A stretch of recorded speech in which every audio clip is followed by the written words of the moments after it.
31 जुलाई 2023 सोमवार के दिन अधिक मास पुरुषोत्तम मास का यह बड़ा सावन का सोमवार है।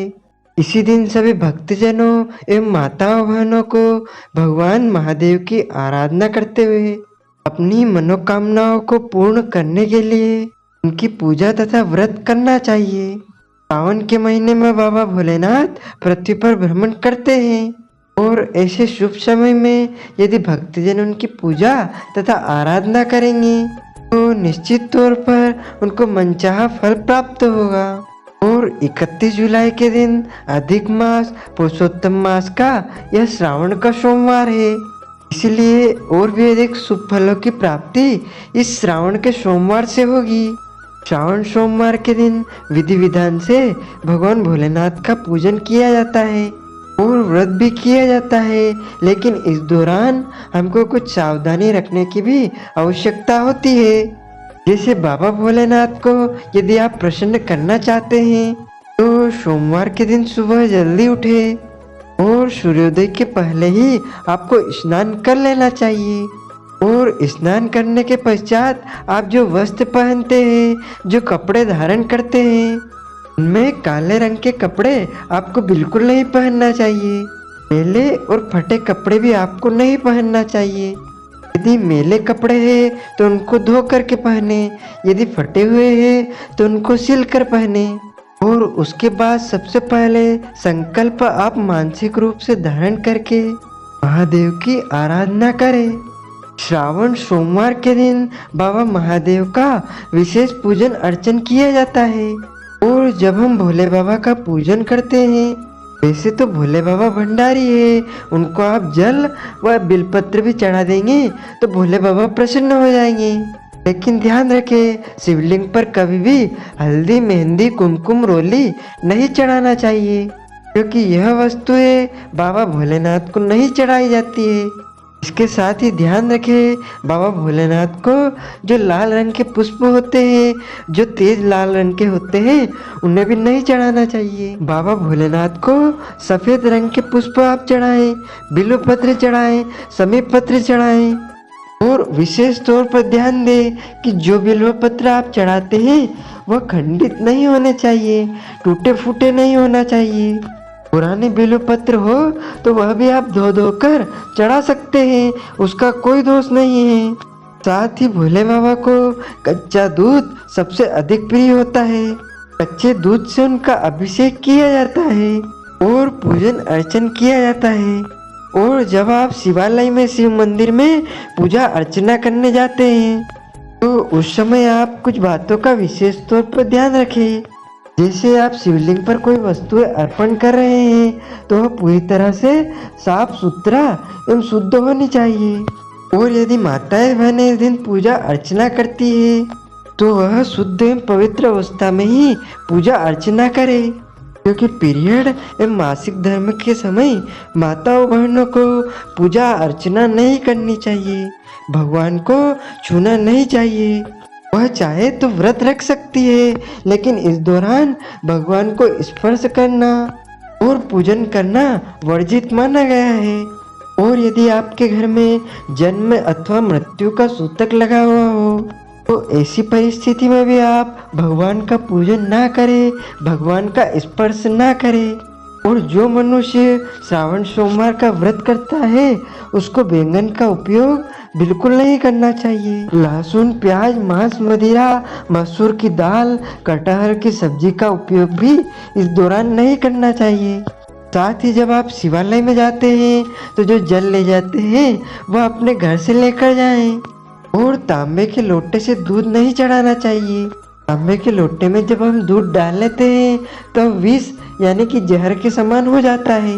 इसलिए यदि आप भोले बाबा को दूध चढ़ाना चाहते हैं या दूध और जल मिलाकर चढ़ाना चाहते हैं तो आप पीतल के लोटे का उपयोग कर सकते हैं, मिट्टी के पात्र का उपयोग कर सकते हैं और स्टील के पात्र का उपयोग भी आप कर सकते हैं। लेकिन दूध चढ़ाने के लिए तांबे का बर्तन का उपयोग नहीं करना चाहिए। साथ ही जो चंदन होता है वह भी तांबे के बर्तन में नहीं रखना चाहिए, वह खराब माना जाता है। और भगवान देवाधिदेव महादेव के ऊपर जल चढ़ाना चाहिए।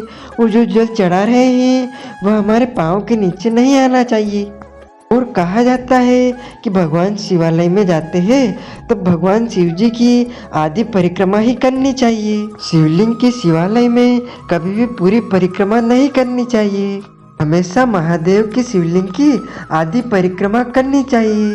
जब हम खड़े रह कर के एक स्थान पर परिक्रमा करते हैं तो शिव पूजा के दौरान या शिव जी के सामने पूरी परिक्रमा नहीं लगाई जाती है। हम जिस स्थान पर खड़े होकर जब घूमते हैं उस स्थान पर आधी परिक्रमा ही पूरी करनी है।